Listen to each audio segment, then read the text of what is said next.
Okay, so tell us a little bit about yourself. I'm the founder of 23 different radical leftist organizations, including the Africans Fighting Racism and Oppression, or AFRO, if you will, the Black Revolutionary Organization, or BRO. Yeah, sure. People tell me I look like Bill Cosby all the time. I mean, excuse me, Dr. Bill Cosby. Especially when I wear these sunglasses. Yeah, my name is Riley, son. But you know, niggas call me AKA Riley Escobar, you know what I'm saying? Cause I be in the streets, you know? I got all kinds of names like HR Paper Stacks, also known as AKA Horse Choker, and also the Black Revolutionary Underground Heroes. Bruh? Yeah. And welcome back to our newest episode of the Boondocks series recap pod side series. God, that's a tongue twister. It's your boy, Mister. It's Aaron. What's up? And this episode, we'll be talking about episode 6. It's called The Real. The premise of this episode is Riley essentially tricks the people at MTV into tricking Granddad's ride. And, well, that's not all that happens. This episode is just kind of, it's about, well, the main plot is kind of just about getting over, or trying to get over, and how that always, or, you know, it comes back to bite you in the ass at the very end. Yeah. But the B plot to this episode, which is maybe the more interesting plot, in my opinion, is Huey struggling, I guess, maybe with his subconscious and what's reality versus what is his actual subconscious. Yeah, it just harkens to the feeling that a lot of black people have that, you know, the world is kind of out to get them, or I think that's what it's trying to draw allusion to. Always the pressure to feel like someone's always watching, or someone's always the concept of Big Brother, like 1984 type thing. Yeah, so that's I think that's what pretty much they're trying to do with that throughout the whole episode. And it's I think this is, for this particular episode, it's good to see. This is the first episode where I think Huey really is internally conflicted by this. Yeah. Like for the most part, all the episodes previously, he's pretty much had a handle on things. But this is kind of like the first episode where Huey is vulnerable to his own fears, mistrusts, or to his own self, for real. Yeah, and that's portrayed in the, which we don't know, or you can kind of make your own conclusions, and the figment or the figure of the Secret Service agent, who essentially kind of confirms all of Huey's beliefs that, like, yeah, you're being followed, but maybe it's just your paranoia type thing. And I think that they kind of took this episode to do that with Huey, because mainly they didn't need him for the main plot. Yeah. And they could finally kind of open him up as a character. Because like I've said so many times before, already just describing the series, Huey's the middle ground. You know what I'm saying? Yeah. Like, Huey's always strong in what he knows. Like, Huey knows what he knows. Right. And he knows that it's right. And he knows that it's usually the best choice to be made. Yeah. At the end of the day type thing. Yeah, he's pretty much like he always brings resolution to all the situations, because Huey's the only really true rational thinker out of the show. Yeah, everyone else thinks based off their emotions, and you know what I'm saying. But like, Huey's the only one that really takes the situation at hand as a whole and tries to actually make a expert analysis, or at least a way to solve whatever issue that is that they tackle. And that's pretty much Huey's character in a nutshell, really. Yeah, that is true. Yeah, but back to the main plot. So Huey contacts Exhibit and is like, my granddad, Riley. Yeah, my bad. Riley contacts Exhibit and is like, my granddad is your biggest fan, knows your whole catalog, Yeah. blah, blah, blah, this, that, and the third. he's blind, will you come pimp his ride? And see, Exhibit was just hyped because somebody knew his music. And that, I thought that was Riley was like, I'm your biggest fan. fan. Yeah, I thought that was a pretty. Oh funny no, joke. he told Granddad was his Biggest fan, yeah. See, I thought that joke was especially funny because Exhibit actually voiced himself in the Yeah. episode. So, like, you know what I'm saying? He's like, what? Yeah, he actually took the jab at that joke, yeah. Like, damn, yeah. Shout out Exhibit. I haven't heard from him in a minute. Man, I don't even know an Exhibit song. Do you know an Exhibit song? It's a song he called. It was a song called, what was it, Concentrate or something like that? What was it That on? Was it on a video game or something? No, it was actually I think it actually has a pretty decent amount of views. It was Exhibit is actually well, no, he's not underrated. He's pretty much. I'm about to say, I don't Yeah, he know, where like- he about should be. Like I But was saying, still, name another Exhibit song that's not the one you just named. Because I can't even name that one, and you just told me that one. yeah, Exactly. yeah. But no, so the whole ploy is that they're going to say that Granddad is blind, and that's going to be the reason they get the car. Exhibit comes there, and off bat, at first Granddad's not down with it. Right. Exhibit gets there, he answers the door. He's like, yo, what the fuck is this? Riley closes the door and explains, like, all right, here's the good guy. You know what I'm saying? And he pretty much explains, like, you know what I'm saying, they're going to gut out your car, Yeah. get you a new car. And so they go along with it. Granddad pretends to be blonde. Yeah. They start pimping out the car or whatever. And it just shows, like, Riley is the character anyways. If anybody's going to do some shit like this, it's going to be Riley. Yeah. Because when it comes down to it, yeah, he lied about Granddad being blonde, but Granddad's the fucking adult in the Yeah. situation. You know what I'm saying? So Yeah. Riley, there's very few times when Riley does something that he will be the only person to get, you know what I'm saying, blamed or shamed or punished for it. You understand what I'm saying? Yeah, Riley. You said that wouldn't. Yeah, like Yeah. everything. Well, he one, does, he's like, 8. Well, yeah, You can't- yeah, exactly. But he's also smart.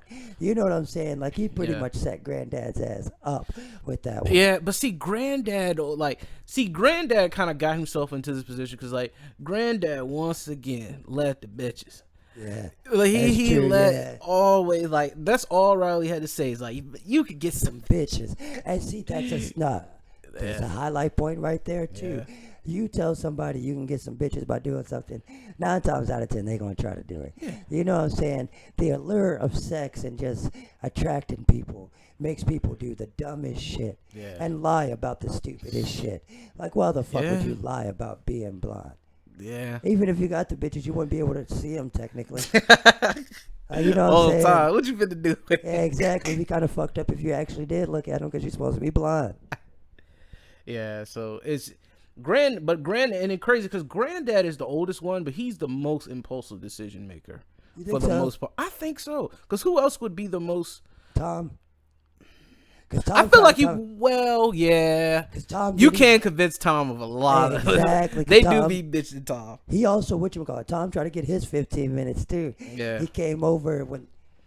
So the story expands, and it gets to the point where they have to dig themselves in such. They've dug themselves rather, in such a deep lie hole that they essentially are saying that Granddad runs a foster house out of their home, Yeah. in addition to being blind. And so now the media is eating it up, and it's gone way out of proportion than originally intended. Because originally, all they wanted was to get the car pimped. And now they're on national TV trying to give Granddad praise for being like this Black Mother Teresa type shit. And that's just thing. It really is a story about, like, you probably alluded to it earlier, about how far you have to keep up with lies and stuff like that, and how bad it is to just because situations blow themselves up to be this way.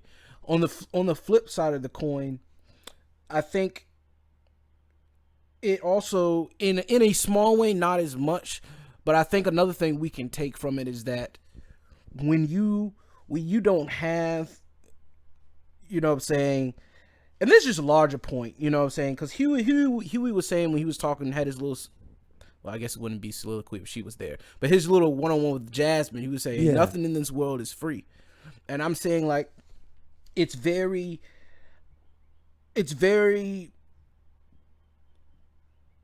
sometimes people in disadvantaged situations find that they have to scheme to get ahead because they don't really see A long game. Yeah, they don't see the long game. They play the short game because they Yeah. don't see the long game. If you like The quick flip is way easier than the investment to most people who are disadvantaged. And that's a big thing. Like you said, they just wanted, like we were saying, they just wanted to be a quick come up. You know what I'm saying? They just wanted to flip the $300 to $500. Yep. But you know what I'm saying? When you nickel and dime a hustle, or you nickel and dime it that way, it just keeps on going and going and going. And that goes for trying to get over and just trying to lie. Like, you know what I'm saying? You can never fuck somebody and just get out of it. Yeah. I mean, unless you kill them. But you know what I'm saying? Yeah. Like, morally, consciously, you can't fuck somebody and just get out of it. Yeah. You know what I'm saying? You always have to go back and cover that up somehow. And and then it just becomes like a huge thing that you cannot handle, and it just has to implode on itself. And I feel like that is another thing, too, they're drawing with Huey, is because in the beginning, like that we used for the opening, he's talking about all these organizations he has. Mm-hmm. I feel like just all of his ideas within himself have kind of imploded, and now he's maybe gotten out of control over it, and they've manifested themselves into the secret agent, maybe. Because see, you know what I'm saying? That's my theory. That's interesting. Like he said, nothing in this world is free. I feel like the position, he means that to say, like, he doesn't possess anything material-wise, but his intellect and his viewpoint costs him a peace of mind. You know what I'm saying? Yeah. To be as revolutionary and as progressive as he is has costed him peace of mind, not necessarily money. I can agree with that because I feel like I could see that because, you know, he's always, like I said, he's always the person that people draw on to. And it's probably hard being in a position where you're always having to guide somebody and stuff like that. And I guess who do you lean on when everybody leans on you is this type of situation. Exactly. Yeah. But I don't fault Huey because I think, and actually you might lead to a better. That was actually good that you paid attention to that because he wasn't. If you notice, like Huey wasn't really. He was present for the whole situation, but Huey, like you said, he was more withdrawn. He was a subplot, really. Exactly. Like it was like, you know, so he really, you know, so he was just basically watching stuff fall apart, honestly. Yeah. For the whole episode. And trying to figure out what was happening because he couldn't, you know what I'm saying? He didn't understand. This was the first time he couldn't really help because he didn't even understand, like we were saying in the beginning, he didn't understand what was going on with himself, so how is he going to help y'all? Like that, all we know, everything that we see in Huey in this episode is all in his head. Like maybe even the speech to Jasmine at the end. Yeah. You know what I'm saying? That's the brilliant thing. Like, they'll come through with some M. Night Shyamalan. You know what I'm saying? Like, Boondocks is good of, like, that's, you don't see that. You know what I'm saying? Because that subplot in itself, and the way, like we said, they totally removed him from all of the chaos that was going on at the house and just kind of put him, and every time he's in a field, like, you know what I'm saying, kind of in a serene setting by himself or just with that guy. You know what I'm saying? Like, it's always an isolated type thing. So, they really played that very well. Yeah, absolutely. Because it's like, that Boondocks, this episode, I think what obviously what we can take away from it is that from two things. One, obviously, don't lie. It ain't worth it. It ain't worth it. You know what I'm saying? Like the second thing is, if you're in a position where it's like Huey, because honestly, there's a lot of situations where like people think it's funny, but like there's a lot of situations across the country where kids run the household. Oh yeah. In a way that's not in a way that's just like they're throwing tantrums, getting on people's nerves, like having to watch over irresponsible parents and stuff like that. And I think that's also maybe something maybe they're not, but you know, that's also something I think I drew from that. Is that it just shows how much of a burden that is to have to. Yeah, but at the same time, Granddad is still, you know what I'm saying? Really? Like, Granddad's still down with it. Like we said, all it took to convince him was to call him Mr. Bitches. Yeah, that was you it. know what I'm saying? That's he was in the game after that. Yeah, that's all it took. Like, and like we said, people are so It's easy to take advantage of people in situations like that, especially if we don't have anything. If you take somebody that doesn't have something, promise them something, and then promise them some respect on top of that material possession, yeah, they're gonna be down with it. You know what I'm saying?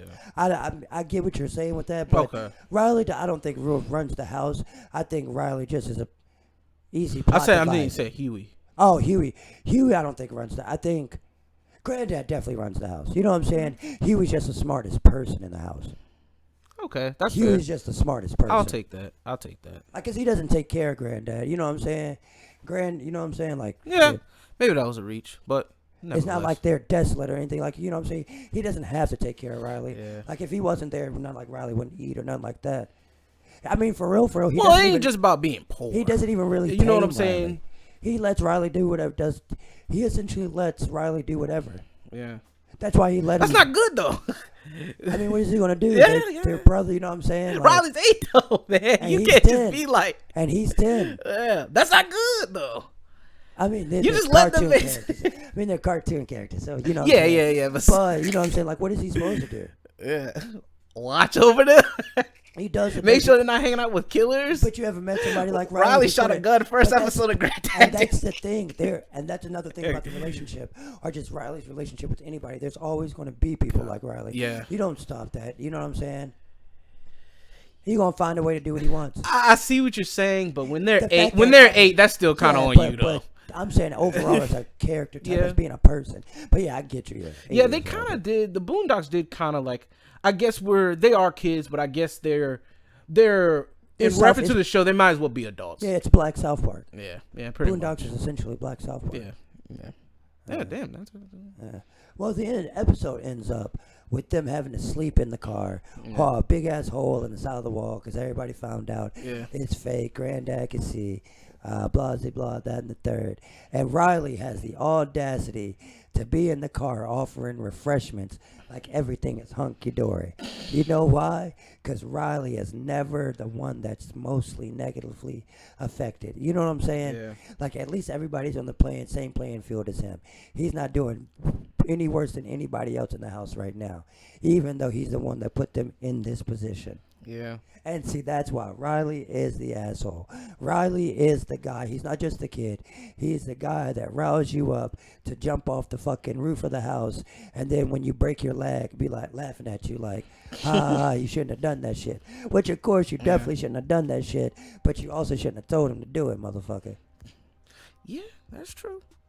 But, you know, Huey tries to keep Riley in check as much as possible, but like even in this episode, he was like, "Man, you got it, man." Yeah, because he couldn't keep he said you got it. Plus, he couldn't even keep himself in check. Because do you have a conclusion as to whether the secret agent is fake or not, real or not? I would say the secret agent, it was definitely paranoia. Yeah, it was definitely fake, but it was important. It was important that they put a face on it or a body in it instead of just saying it out there. Yeah, they manifested it you to learn something so much tangible. more that way. Yeah. You read into it a little bit more.